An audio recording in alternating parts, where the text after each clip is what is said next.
Welcome to It Happened in Grand Prairie, Texas, as we bring you the history of our city and some of the people that have helped make that history. And by the way, they're making history even today. And so we're just very excited to bring to you a very special subject, and that is the anniversary of It's Happening in Grand Prairie, Texas, making it a true history show. And we're bringing to you a young man that started out in 1981 in a very special way, along with Ruthie Jackson, for the very first It's Happening television show in Grand Prairie, Texas. And I'm just so pleased to introduce to you Mr. Chuck Edwards. Mr. Chuck Edwards. Ruthie, it's certainly a delight to be here with you on this 654th edition show and our anniversary show.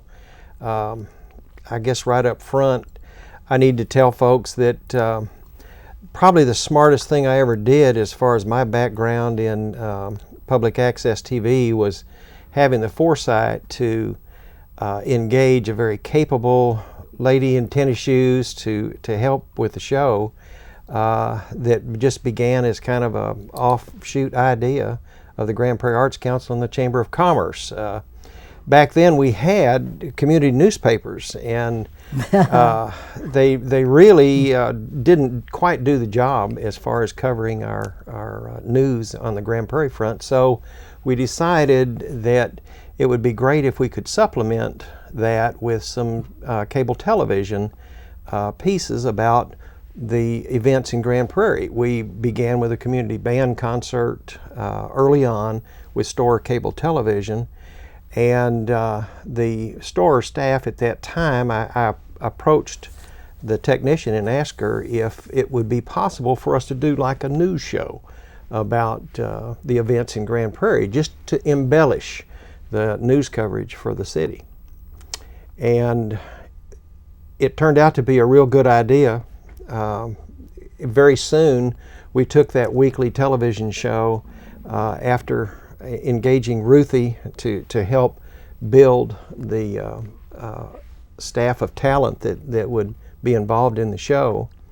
And the subjects, I remember we did coverage of the chili cook-off out at Traders Village. They almost killed us. Yes, yeah, and it was kind of neat because there were 13,000 people there that Sunday afternoon, and they'd had a chug-a-lug contest. We didn't realize that when you walk into a crowd of that many people with a television camera on your shoulder, that they all of a sudden want to be TV stars. So the crowd kind of pushed in on Ruthie, and there for a little while we were a little bit apprehensive, but that particular show turned out to be a lot of fun. We did a piece on the police auction.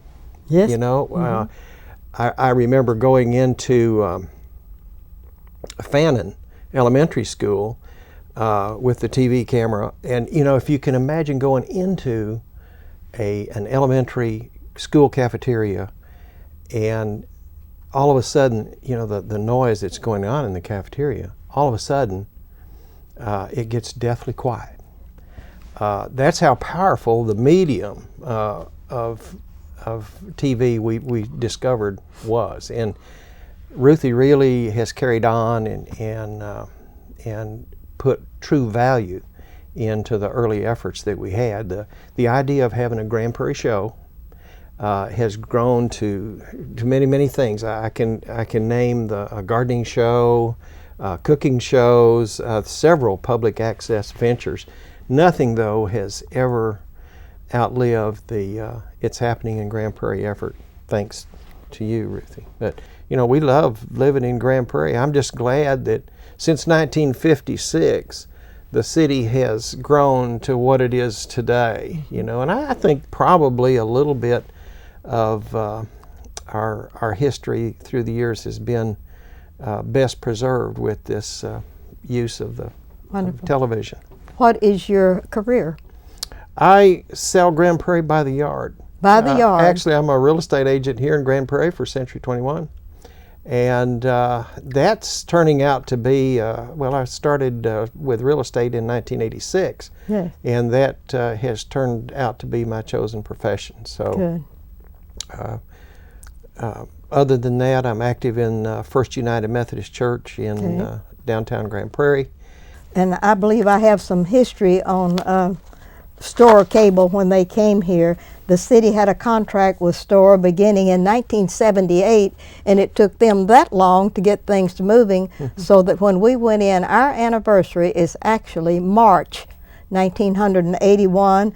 That was authenticated by some of the people that I've had on the show to talk about, our history and all of the good things that happened.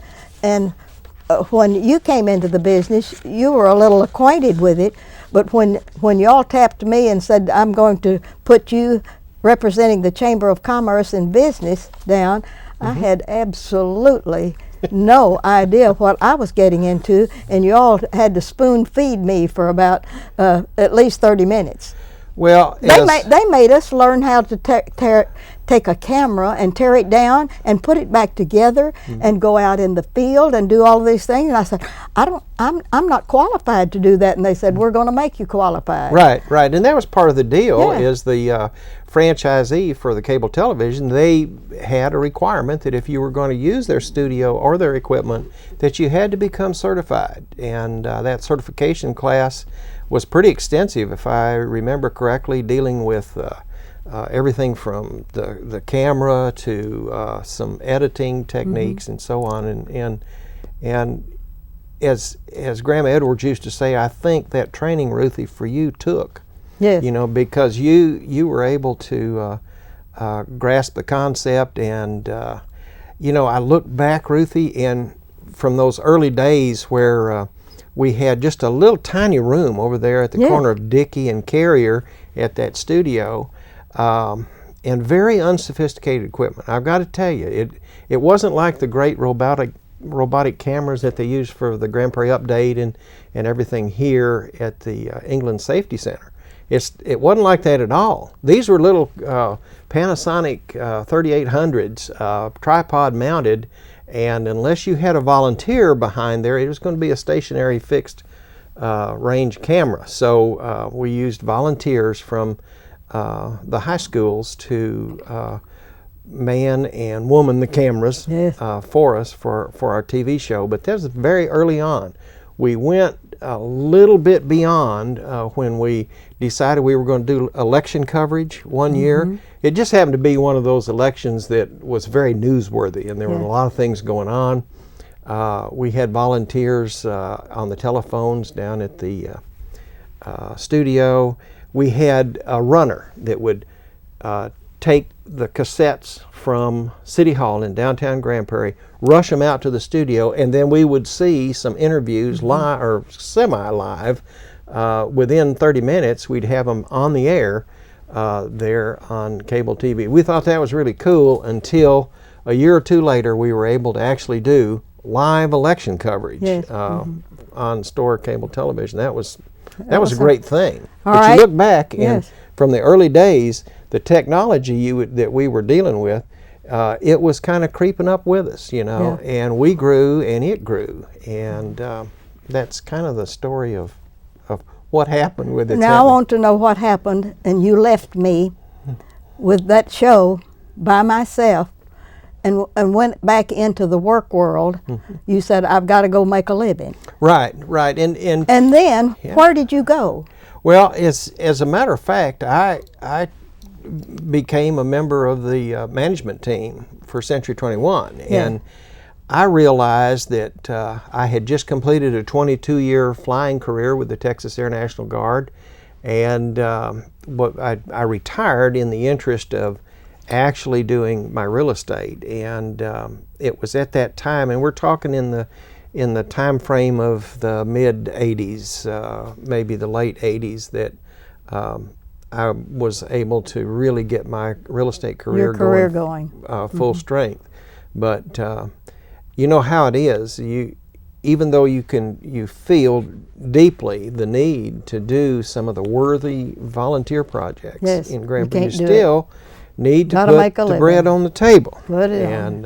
And that was the reason for it. But you were able to, as I look back, you were able to bring on some worthy hands to help you Yes. with that program, and that's I had that's my really neat. I had my grandchildren on a box at the camera, and I had my blessed son-in-law Dan Clemson in the other part in there doing all of the inner work that he had to do, like Mr. Johnson does here, but in such a different way. And we had to tape at night, and I had to furnish my own set. I had to buy my chairs and the ficus trees Yes, and I all of this remember. good stuff. Remember.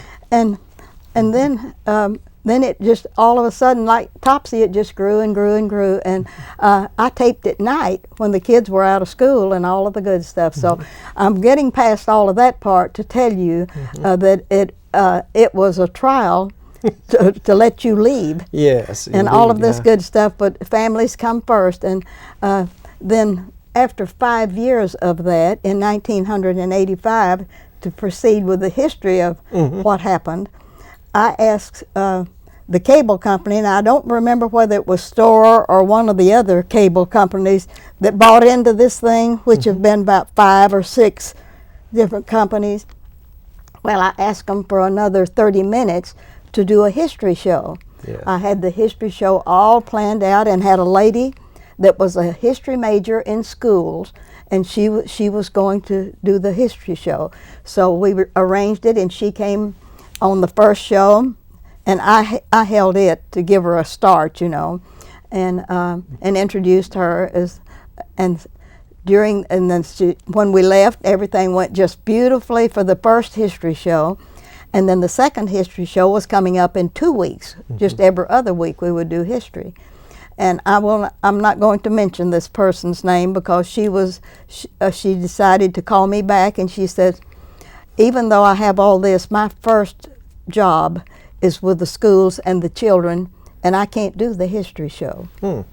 And so I said, well, I can't let that go. I'll look for someone else. And I thought, well, I'll just start out and do 1 or 2 shows until I can find someone that I think that would just be so wonderful. And it turned out to be me.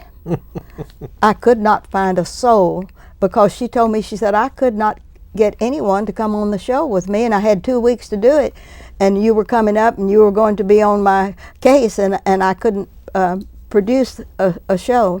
So I just kind of carried that one on, and I'm so pleased to tell you that even though you're history show number 654, that it's been a pleasure to do those every other week. If I had to do them every week, I'd have to domino on that I one. remember early on, Ruthie, Yeah. it was a weekly Yeah. adventure for us Yeah. as far as our It's Happening in Grand Prairie. Yes.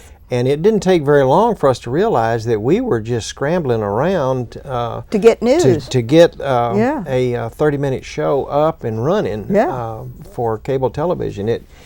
And the demand of a weekly show, or actually a bi-weekly show, is great. I don't know whether to thank you for getting me on there or asking you to pay me for all of the time that I spent doing that. Gosh, there's not enough money in the world, Ruthie. When I think of the outgrowth, you know, look at all of the history segments that you've done, and I've only seen a couple of them, and now they've been taken by the Dallas County schools, Yes. and it's been turned into an oral history type series, if I'm not mistaken. For their WWWs. Yes, yeah, Yeah. and people all over the county now are able to enjoy the things that have happened here in Grand Prairie, and I think Grand Prairie has a very, very charming and unique story. I really do. All right, we don't have but 2 minutes left on this segment. Wow. Because we're going to dedicate this particular history show of the 30th anniversary of It's Happening in Grand Prairie to Mr. Louis Tovar. Great, yeah. And Louis. you're going to find out more about him the next segment that we put onto this. And but I'm going to mention Tracy Davies, Don Roper, Rob Willman, Derek Gonzalez, Dirk Bullard, Chris Brown, Chuck Cahall, Rod Thomas, Louis Tovar, and the Doug and Donnie Bryan show. Oh my, yes. Oh yes, and some of the some of the wonderful things that have happened in the past. I've pulled them together at different times during these years on our anniversary, and I've added them into the interviews.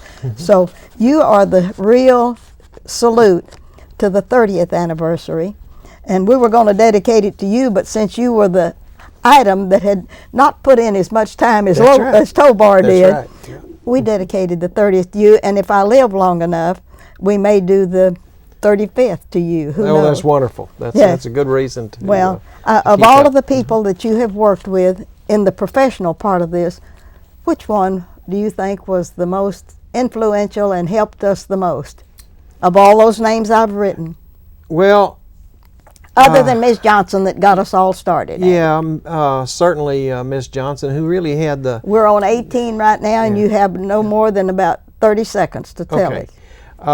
Ruthie, it'd still have to be you. I'm sorry, but you know, you were Oh the no, you were the I mean the inspiration and the professionals. drive. The professionals. Uh, I came because I gave a commitment. I think it would have to be Rob Willman. Rob and Lewis were the real flag bearers for this series. Mm-hmm. Yeah. Well, we're going to have you on every now and then because Good. You were the stem winder to get all of this going. And then when y'all drug me into it after you had been there 30 minutes and learned all of those things, it was a great help. And Great. I want to thank you and please thank your family for letting you out of the cage Well, those certainly. 2 years that you stayed with us steadily. Mm-hmm. I mean, every night, every time we did a program. Thank you, Ruthie. And your wife, as a school teacher, had to tolerate a lot of things. Lots of things. Kids in school, and then you out at night dogging around looking for something to put on television. Righto. All right. Chuck, you're a Thank you. wonderful Methodist. Thank you. You're a wonderful realtor, and all of the other good things, and you're so important to our history, and I want to thank you for being here today. Thank you, Ruthie, You very bet. much. It's a You great bet. pleasure to be here. And we'll be right back with the rest of our show. Ah, George Strait. And don't mess with Texas. 2 Texas icons just like, come on, this jacket. It's custom and is perfect for fighting litter with glitter. Huh? You don't like the jacket. And I like the jacket! But you love horses, huh? Am I right? Look at that. George doesn't like the horse. Of course you don't like the horse. It's a tiny horse. What you need are boots! Because the king of country can't go walking around Hang barefoot. on. I think I got this. Don't mess with Texas means don't litter. That's a wrap! Welcome back, and we have the second part of our show, and we're so excited. We have a very famous guest here in Grand Prairie, Texas, and he has been in Grand Prairie almost all of his life, and we'll find out more about that in a moment. Mr. Louis Tovar. Mr. Louis Tovar. How are you, God ma'am? bless America and you. Well, thank you. God bless you, too. Thank you for being here today, Louis.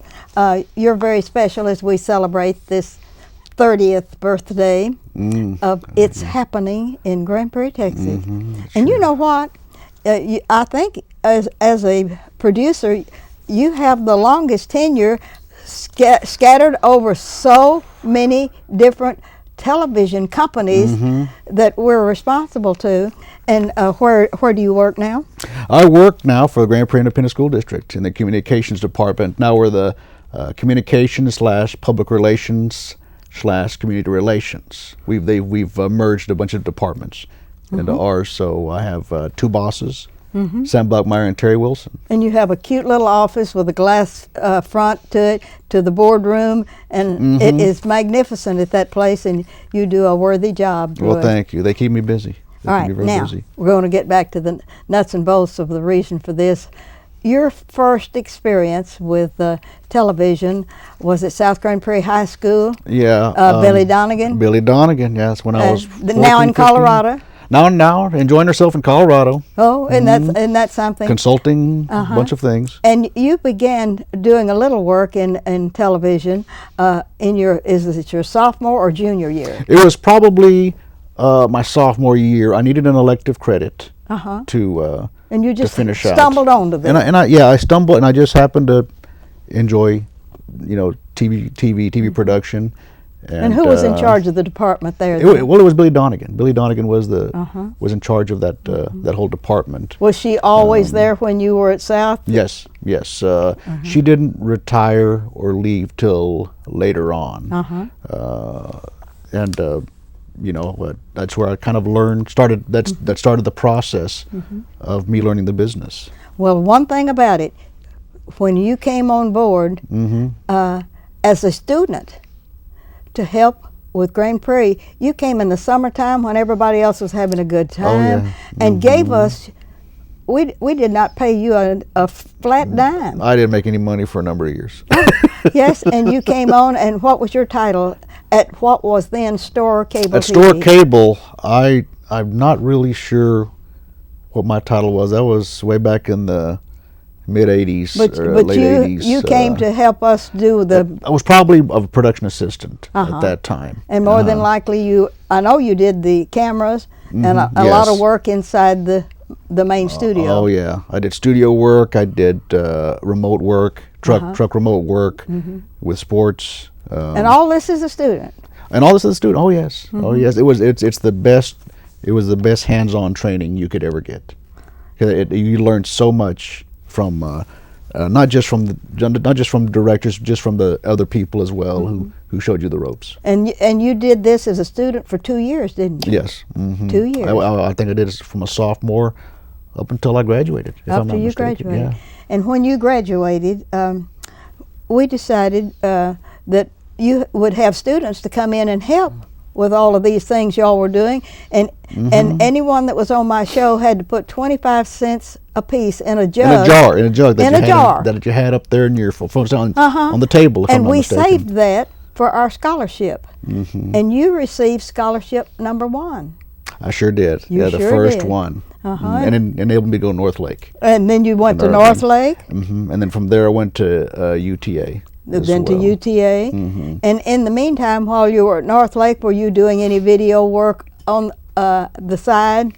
Well, I at North Lake, I'm trying to think. Just did the no, schoolwork. I did the schoolwork, but I was picked up at that point at Let's Store during my tenure at North Lake. Okay. And went over to Arlington. At that point, I was hired on in Arlington. And which really expanded my knowledge even more. Yes, that was So, great. Yeah. And then after that, where did you go? Let's see here. I went from North Lake, went to UTA for a while. That Yeah, that's right. Yeah, after and that was Telecable. I went from Telecable. Store Cable, To left Store Telecable. Cable, and went to Telecable in Arlington, where I was for about 8 years. And they merged with TCI. And once TCI bought Telecable, Yes. and then they needed someone to go back to Grand Prairie because your then director Leland Burns was going to another place. To another place. Okay. And that was back in 95 is when I came back over to Grand Prairie. right, And and then I became the studio manager. You really were. Yeah, I went from being just a production assistant, production assistant, and then went to a studio manager position. And your parents and you were still living in Grand Prairie at that time, weren't Absolutely. you? All right. Then you went to Comcast. When did that happen? While you were in Arlington? Yes, at that point, TCI became AT&T Broadband, and Yes. then a short time later, probably about a year later, then Comcast bought AT&T. Okay.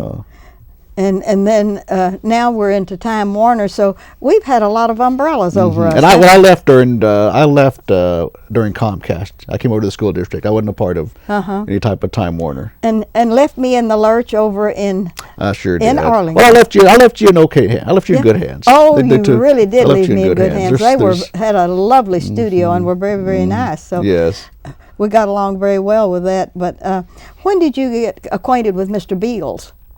At South? Well, back at South, when the students started to come over, because in Grand Prairie, Yeah. now I started to, like what I used to do, come over and help them. Now the students came over and helped me out. And helped you out. And I was able to tutor a number of students that I was in went through Mr. there. Beals' studio yesterday out at that John Dubisky. Dubisky School, Yes. and it is magnificent. And he has about 5 different little studios there, and he had a trainer in there that he was training, and I was the guinea pig yesterday morning. Is that And right? Oh, I yes, know. this is a fun thing. Dubisky's a very nice school. And now that we have all of the people, of all of the ones that helped us that were professionals when you were still a student, who impressed you the most?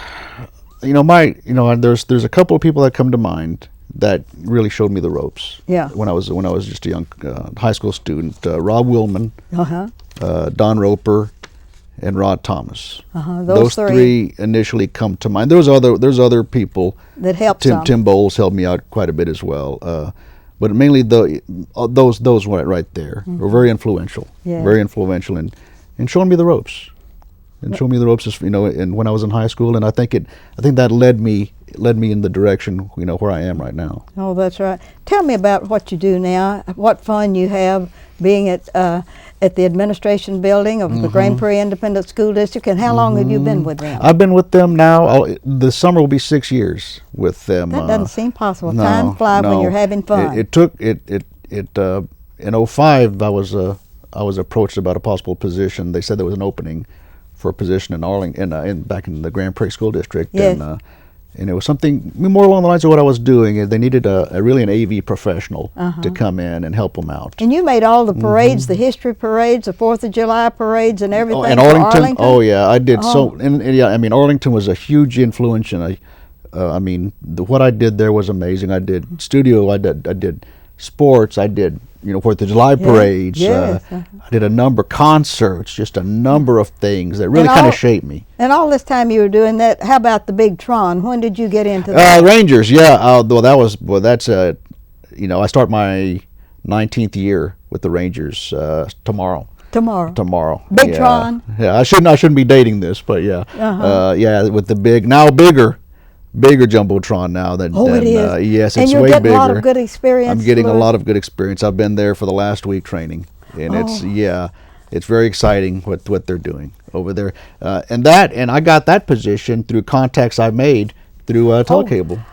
Have we already gone 10 minutes? We might have gone already over. We might have gone. He may have to screen out some of this good stuff. Well, anyhow, thank you so much for bringing us up to date. What you're doing now, and it was. And I just want to say Ruthie was a very big influence on helping me out, helping just a young student out to get his, giving me the scholarship and just setting me on my direction to where I am today. So I really appreciate. Because you have been so wonderful to come back to Grand Prairie and do so much for us, I am personally in charge of its happening, I guess, Yes. as far as the meet is concerned on this program. Absolutely. And we're dedicating this 30th anniversary of its happening in Grand Prairie to Mr. Louis Tovar II. The third. Oh, the third. Yes. The third. And we're just so pleased to do that. And Well, thank you, ma'am. I appreciate it. you're welcome, as the flowers in May. And thank you, Louis. God bless you for being here, and your family, and especially your parents too. They've been wonderful to me Absolutely. too. Well, thank you, ma'am. Thank you. Appreciate it. And history is as we live and do, and we try to make it just as correctly as possible to be on the ball and on the subject and just right for Grand Prairie, Texas. Thank you for watching our show today.